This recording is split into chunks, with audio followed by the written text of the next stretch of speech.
Hi everybody, welcome to another SciCraft episode. So we got big plans today. We're gonna start a really large project. We want to work on the main storage for all of the witch huts. Alright, so first we need to find a suitable area. I already have something in mind. It's probably best if we check it on our midst. For some reason I can't record a midst today. It just doesn't work. I've done it before, but today the video was always flickering.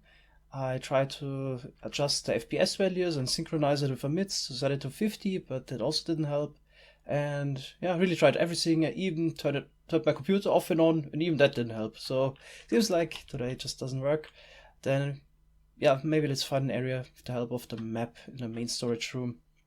So I already looked around a little bit, and I think it might be a good idea to build the main storage in a swamp biome, just because it fits the theme. So we would have a swamp biome here, a small one, next to the spawn area. Then I think there was another one, quite far away here. But there's a really close one, about 500 blocks away from the Guardian perimeter, or the first Guardian farm we made, in the south here. And there's even a witch hut.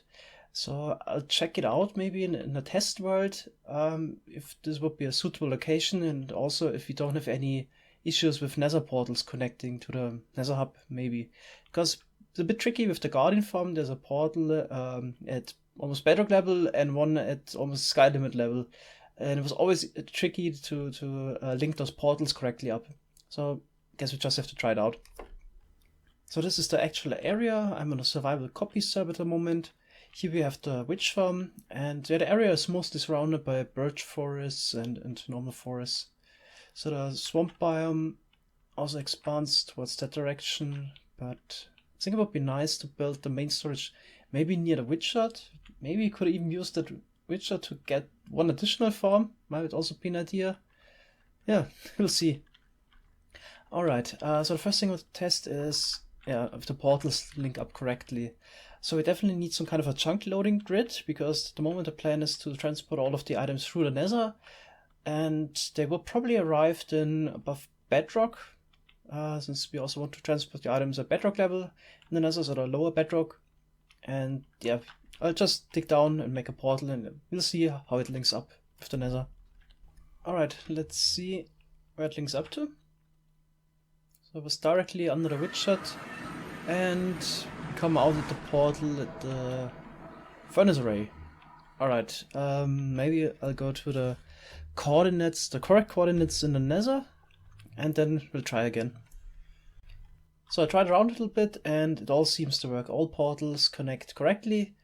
So the portal on the nether side would be really close to the nether hub, which is here. And that's the portal. So this would be basically the item portal, or the shulker box portal. And at the top I already placed another portal, which you can either reach probably by some kind of a ice track, or even a short piston bolt. Alright, so this is fine. Also tried out the Guardian farm portals, etc. They all still link correctly, so they don't interfere in any way. And yeah, that's gonna be the location for the main witch farm storage. So we also already have an idea how to maybe add a little bit of decoration to it. So we have this little witch hut here at the bottom, and we thought maybe we can make a giant witch hut. So just scale it up by a factor of 16. So each pixel would be a block, and then you have the storage somewhere in the giant witch hut, and just build it above the small witch hut. It would be, I guess, would be a nice touch for the main witch farm storage. Alright, so let's go to a creative world. Actually, Methods and Panic already have been working on it today. Oh wow, that looks amazing. So it's a really good job by Methods and Panic with the witch hut here.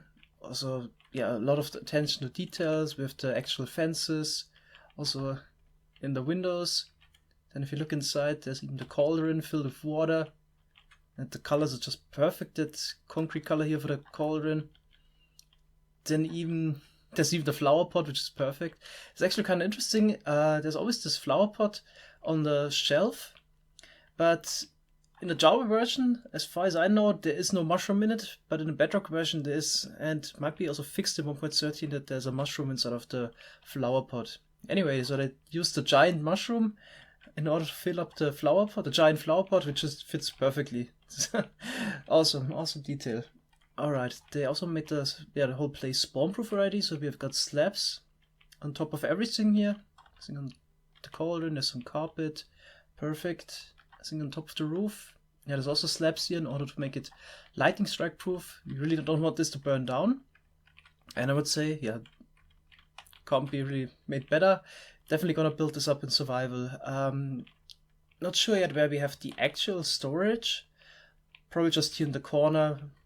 There's enough space to literally fit in a few hundred double chests somewhere. We haven't discussed this yet, how much storage we actually want. Probably like, I don't know, 5 million for each item type. Should be enough. Not sure if you even want to store all the sticks. Yeah, just 5 million for each item type, or even 10 for the redstone dust. Just the most useful item. Alright, so I guess time to build this up.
I had to end the time lapse here because we couldn't finish it in one go.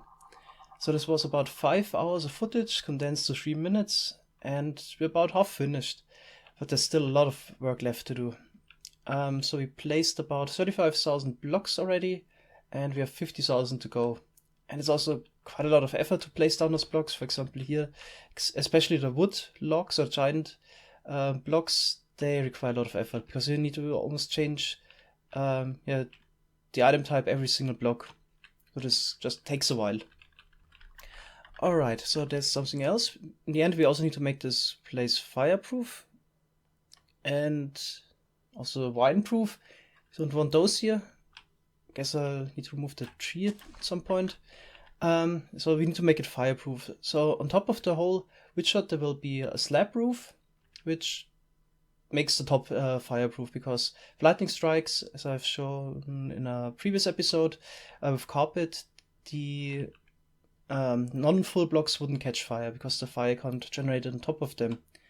That's why a slab roof will be sufficient. But for example, if lightning strikes here at the bottom, a grass block, then the fire to be generated could spread over to the wood structure, and this would be a giant inferno. So we need to make sure that that doesn't happen. Not sure what we can do about this. Maybe place additional slabs or carpets around it, or maybe also flood it. There are several options what we can do. Alright, yeah, there's one thing I also forgot to add. We also want the giant witch. This wasn't added to the schematic yet. Probably place it at the front porch here, so she will overlook the area in that direction. But we need to make it first. I found a nice model on the internet, so some people have already done that, so I can just copy it over. No reason to do it from scratch again, and I will add it to the schematic later. But there's really not much to talk about. Maybe, we placed the main storage. So we kept those giant blocks hollow. So this would be the floor of the witch hut, and here at the bottom this would be the underside of the giant block. And we have this whole area here to use. This is all hollow. And I think we're gonna just build the storage somewhere in here, so we don't obstruct the actual witch hut looks. If you place the storage maybe here on the side, and then we could maybe transport the items through the giant locks upwards with an item elevator or something like that. So there's a lot of options here. We have definitely enough space. Alright, but I guess I'll continue with the time-lapse now. Hope we can record the rest in maybe 1 or 2 more sessions.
And it's done. So unfortunately didn't record or got all the footage because my Minecraft crashed once and RePlayMod didn't save the file. And also panic started without me being on the server. So that's why some parts of the building process are missing. But anyway, I think this was a nice time lapse. took, all in all, I would say maybe 30 man-hours to build this, so quite a lot of effort. Also, it's not completely finished yet. So we had an issue at foot level here with Schematica, because it's partially in water, and instead of displaying what blocks we need to place, Schematica only displays this pinkish block type, or red. It's more red, I guess, which says that there's a wrong block placed. The water block is basically the wrong block, and we don't know what to place here. So in order to finish here the bottom part, probably need to drain it, and then I can fill it up with the corresponding blocks we need here. Right, I already brought some sponges and some block tabs again. I think I'm gonna work on that next. So I placed some planks there, preventing the water from flowing in from the outside.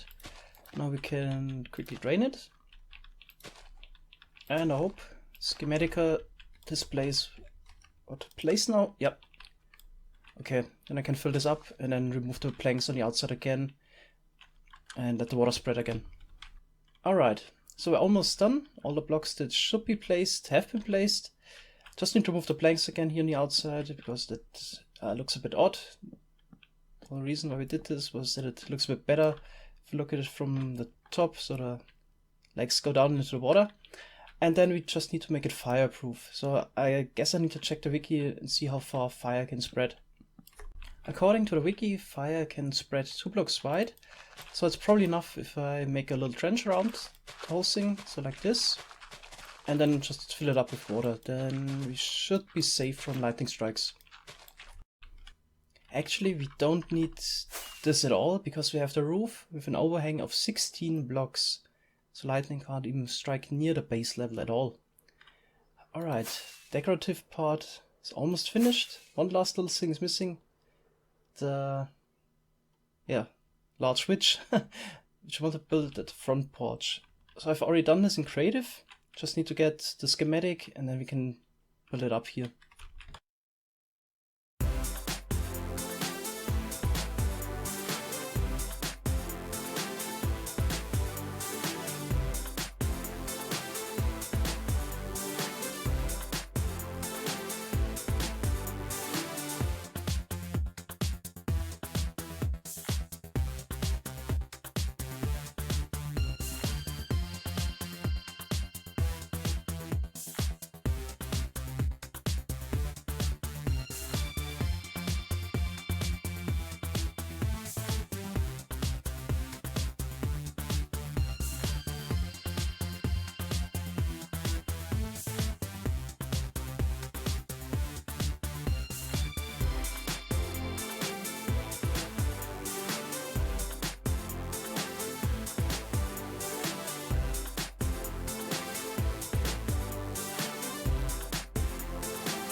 Alright, so the witch has also been built up, and I think it looks quite good from here. Giant witch. I think also the whole project turned out fantastic. This was a really good idea. I think Methods said it. Looks really nice. Okay, then in the next episode, probably do something else. Work on the bat and squid switch, and in the episode after next, we'll probably work on a redstone for the main storage area. Also, we're thinking about moving the nether portal up. At the moment it's still down there. Maybe put it in the back of the witch's feet here, so we can enter the whole overworld side from here. And we probably build up the main storage in the area between the floor of the witch and the bottom, more or less. So we can maybe build some stairs in here, this hollow that would lead downwards, just to get there. Alright, that's it for this episode. Thanks a lot for watching. Have a nice day. Bye bye.